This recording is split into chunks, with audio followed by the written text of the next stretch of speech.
Fiesta Topeka, 90 years of pride, passion, and culture. A special presentation of 13 News.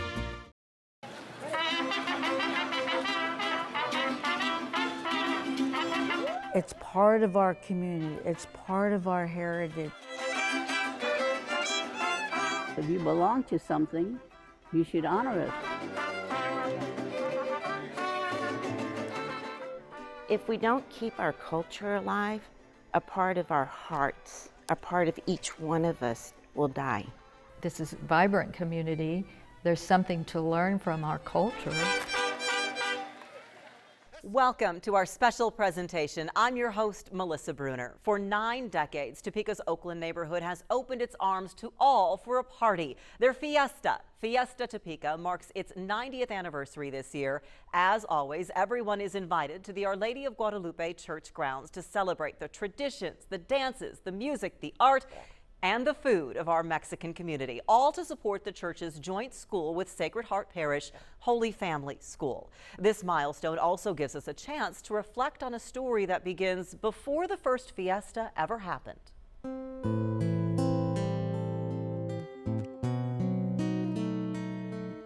Coming to a new country, not knowing the language, not having money. They were running away from the revolution in Mexico. That's how our grandparents and great-grandparents started here. My grandpa came to work on the railroad.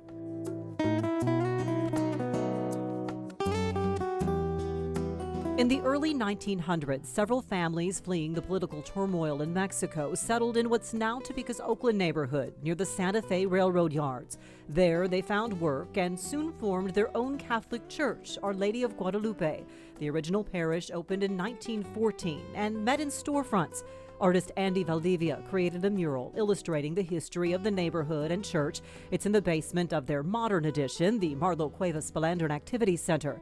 A key moment in time, 1933, the year of the first fiesta. The church was searching for a way to raise money for its own building. Father Augustine Cortero, then a young priest from Colombia, shared how the idea came about when he spoke with us for the 50th anniversary of Fiesta in 1983. I had to get the money from somebody else that was not poor. Father Augustine also knew he had to bring together the city's white and Latino communities, which didn't interact much at the time. If I needed 10 people in the bingo, I put 5 Mexican, 5 American. So when the Americans went to eat or to drink something, they'll see an American, they'll feel at home. And I am certain that helped a lot to eradicate the segregation in Topeka, the Mexican Fiesta days. All kinds of people in the community came. Mary Lou Escobar and Virginia Mendoza are the unofficial historians as Fiesta marks its 90th year in 2023. They've been visiting with people who remember those early parties. And when I interviewed, I call her Aunt Chita, they had, of course, the Mexican food, tacos tostadas, but then they also had a house that would sell chili dogs and hot dogs. I go, in 1933? She goes, till like 2 o'clock in the morning. Beyond the food was the entertainment. The Fiesta Bells were put together to perform traditional dances, and year after year, the strains of mariachi, salsa, and other Latin music provide the soundtrack for the festivities.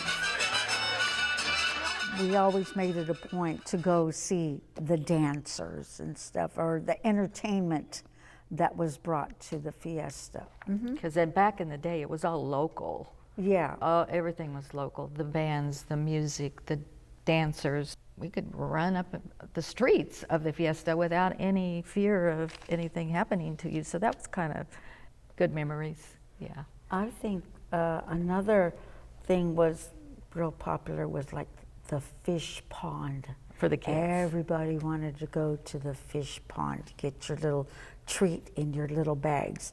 Over the years, Fiesta activities have grown and changed. The carnival went from a few rides in the streets around the church to a full-blown carnival in the Santa Fe parking lot. Games were a big hit with kids of all ages. Bingo was a big deal, and I remember people could win prizes like big lamps, just all kind of prizes. And of course, they used to have the jalapeno eating contest, but they don't have that anymore. That got a little tough on the stomach. Yeah, a little tough on the stomach.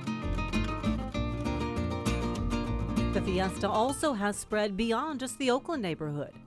In 1972, they started a parade. It was a small parade, and it's grown into a pretty large parade. Wait for you, a fiesta! Begins Tuesday! As a child, you look forward to coming to the fiesta, but now as a child, you look forward to participating in the fiesta or the parade, or coming to the parade so that you can get candy and the beautiful costumes. Everybody decorates their cars, or their bicycles, and children can ride their bikes down. In 2022, they also moved their kickoff mini Jamaica to downtown in Evergy Plaza. But at the center of it all remains Our Lady of Guadalupe Church and their parish school. The Fiesta Mass always starts the Sunday before the Fiesta. Everybody wears their traditional Mexican clothes. That's kind of special. For 90 years, with only a 4-year absence from 1968 to 1972, Fiesta has not wavered. Even after the 1966 tornado devastated much of the neighborhood, they came together for Fiesta. Even during the COVID pandemic, they found a way for at least a few drive-through food sales. Because at the heart of it all is community. You see it in the planning and organizing.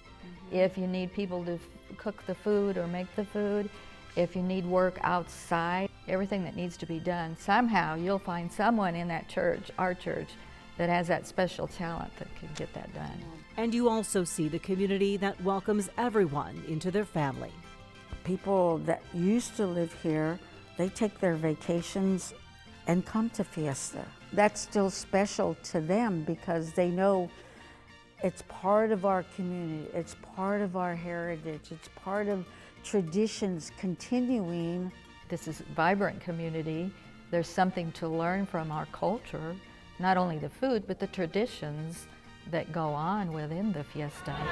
And don't be alarmed if you encounter this fun tradition, the cascarones. We're gonna crack them here. Oh, for real? Yeah. Eggshells filled with confetti. It's fiesta time.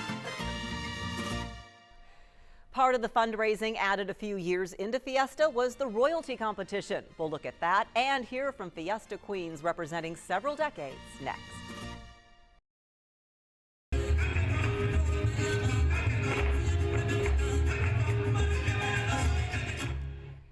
One of the many traditions of Fiesta Topeka is the royalty competition. It's not a pageant. Young people in the community work to raise the most money for Holy Family School. Family and friends get involved, and it's a source of lifelong pride for those who've reigned. Mary Mendoza Chavez, and I was Fiesta Queen in 1948. Margaret Serrano Cortez, and I was Queen in 1953. Rose of Lima Vargas Ramos, and I was Queen in 1957. I'm Jenny Titwanheim, and the year that I ran for Queen was 1973. My name is Celia Rangel Vega, and I was Queen in 1983. 5 Fiesta queens representing 4 decades. The royal tradition started 6 years after Fiesta began, with Marie Mendoza crowned the first queen in 1939. Back then, candidates didn't sell food, they sold votes, a penny apiece. It wasn't really how beautiful you were or how popular you were, it's how hard you worked to sell those things that you got it. Either to home or house to house or wherever. You'd stop and ask if they would buy the votes. I kind of try to shy away from the idea of going to sell votes, but then, my grandfather encouraged me, and so I went ahead and, started selling votes. Then I didn't mind the idea then that I was meeting a lot of, new people, and Also the idea that it was for the church and I was helping. It was something you looked up to. As a little girl, I enjoyed it. Two of my sisters and my cousins and my best friend, we would get together in the evening. After we'd get home from work, we'd hurry and eat, and then we'd start. By the 60s and 70s, royalty candidates were getting creative. And we did a lot of food sales. And that's when, we could sell food, Mexican food at our home. And then we would go to different places, for instance, a dance. It was nice that you had big families because cousins and aunts and uncles and my brothers and sisters, they all came and they were there to help every day. One of the traditions was the Jamaica. And the Jamaica was the night where we split up the different booths that we had. So we had the snow cones, the popcorn, different things. No matter how tired we were, we would always have time to sing and dance, serving the food to the people that would come. It's a lot of hard work, but a lot of love that went into the cooking. And just thinking of all the generations that would prepare food with love and giving back of their culture, it just touches my heart. It's those memories that live on, no matter how tough they seemed at the time. Well, all I can tell you, I was a wet queen because it rained all 4 days. Some people that bought tickets from me that said that I was doing a real nice thing. My favorite memory, probably, the ball, the coronation ball. That was a lot of fun and recognition and giving the school the credit because that's where I started. We did do a couple of representations in the community. It was nice to represent the church and the school. This year's royalty candidates have been working on their own memories, always keeping the goal in sight. It's not the work, it's the dedication and just being positive and showing others and being a role model for the next generation. I hope to be an inspiration to not only my siblings, but other girls or boys that want to do it. It's a really good opportunity. In 1998, the Fiesta Queen was joined by a Fiesta King. These royals say they're happy to see opportunity for more young people to be involved, to carry on that sense of pride for their community, their faith, their traditions, and their school. It became important for the girls, to have that privilege and that be the pride. It's nice to come back and see friends and family and just help with the fiesta. Kids need something to look forward to contribute to the school. I went to that school and I belong to that church. So if you belong to something, you should honor it. And that's what I do. We did what we did in order to continue our culture, to keep our school open, because they are our future, to keep our culture going.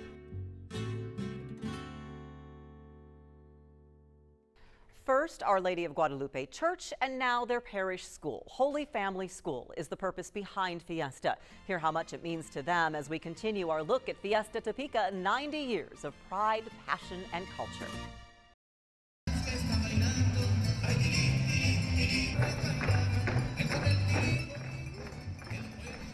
For 90 years, Fiesta Topeka has told a story of the city's Mexican community, their traditions, their culture, their families.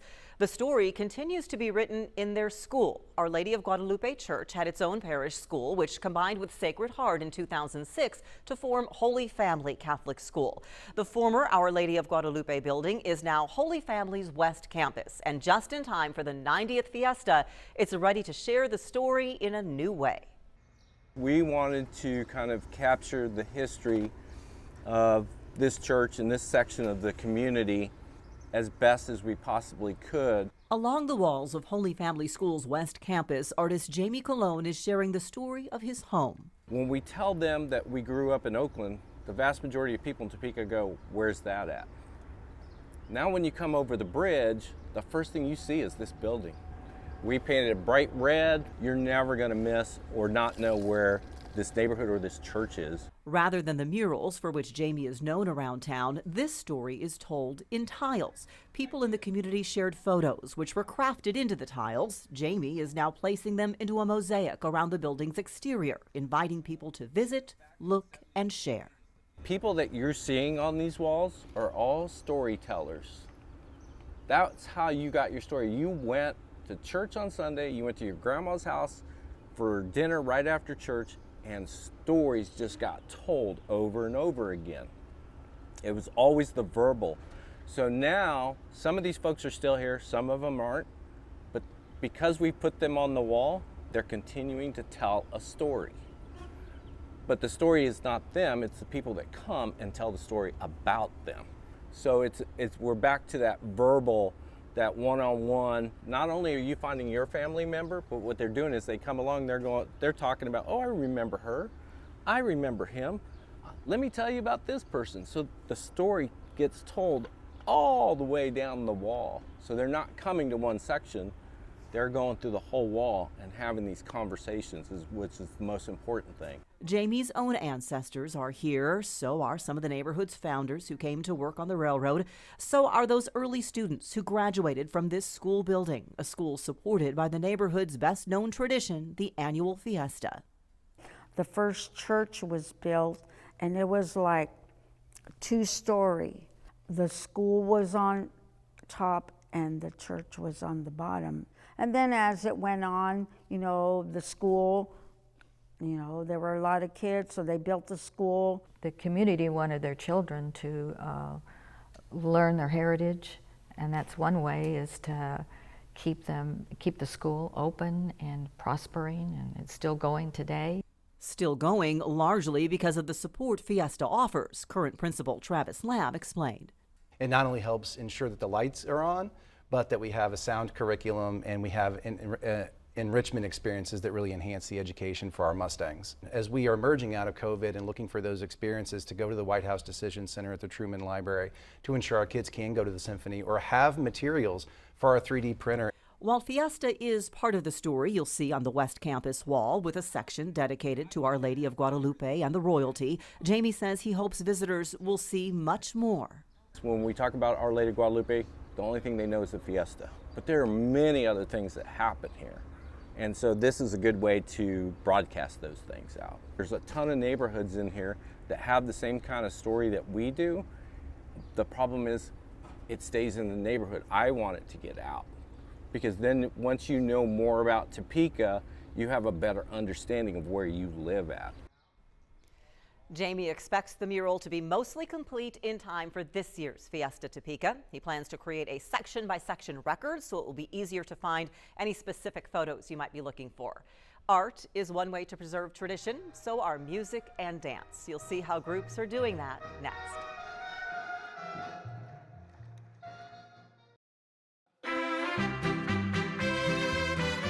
Just like a home, the heart of Fiesta Topeka just might be the kitchen. And when Fiesta began, the home kitchen is where the food was made.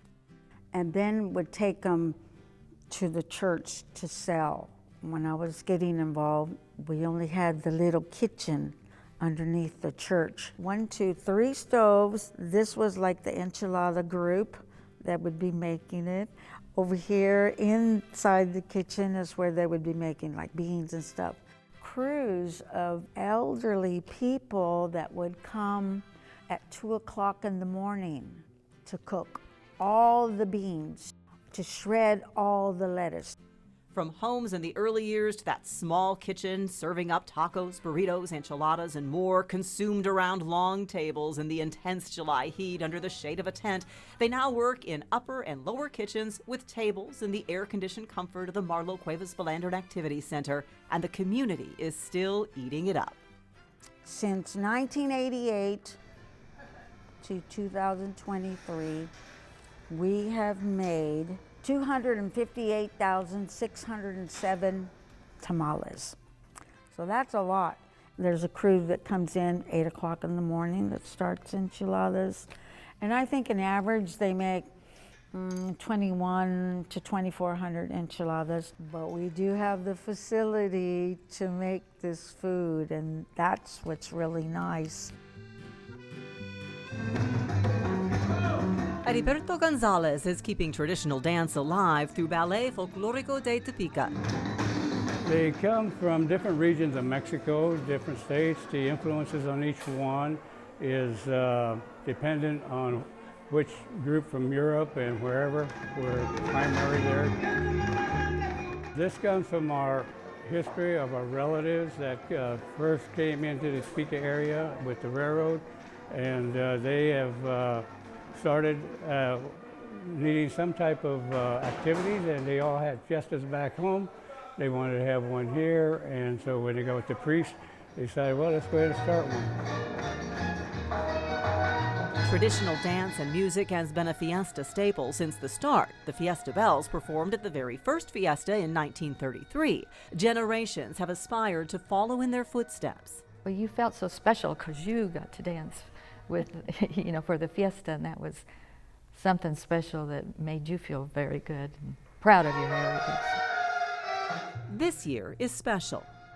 We opened up our academy this year. Our youngest one is 5, and we knew this was going to be the 90th anniversary, so I wanted to open it up for some young kids this year.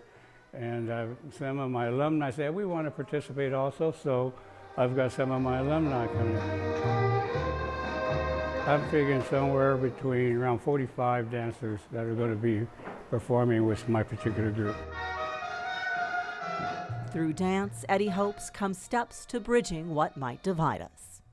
Not just here, but throughout the United States, we've had so many problems because they do not understand each other. Each culture is having a problem identifying with itself sometimes.